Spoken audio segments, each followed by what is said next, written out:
పర్వతకాంతి దేహంతో, మేఘంలాంటి నల్లని వర్ణంతో, నోటి నుంచి అగ్నిజ్వాలలు వదులుతూ 30 అడుగుల విశాల దేహంతో వస్తున్నాడు ఘటోత్కచుడు. ఒక్క క్షణం యుద్ధభూమిలోని వారంతా నిశ్శబ్దమయ్యారు. అతని హూంకారాలు చూసి గొంతులో తడి ఆరిపోయింది. ఆయుధాలు చేజారుతున్నాయి. భయంతో శత్రు సైన్యం బీతిల్లిపోతుంది. యుద్ధభూమి నుంచి కౌరవ సైన్యం పరుగులు పెట్టడం మొదలెట్టారు. వారందరినీ చీమల్లా నలుపుతున్నాడు ఘటోత్కచుడు. వాని దాటికి ఏ యోధుడు కూడా నిలవలేకున్నాడు. బాణాలు, గదలు, కత్తులు ఇలా ఏ ఆయుధం అతన్ని ఏమి చేయలేకపోతున్నాయి. కర్ణుడితో భీకర యుద్ధం సాగించాడు ఘటోత్కచుడు. అర్జునుడి మరణం కోసం దాచి ఉంచిన శక్తి ఆయుధం తప్ప తనని కాపాడుకోవడానికి ఏ ఆయుధము కనిపించలేదు.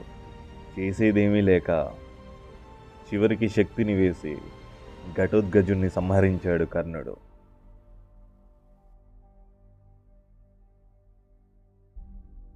పర్వతకాంతి దేహంతో, మేఘంలాంటి నల్లని వర్ణంతో, నోటి నుంచి అగ్నిజ్వాలలు వదులుతూ 30 అడుగుల విశాల దేహంతో వస్తున్నాడు ఘటోత్కచుడు.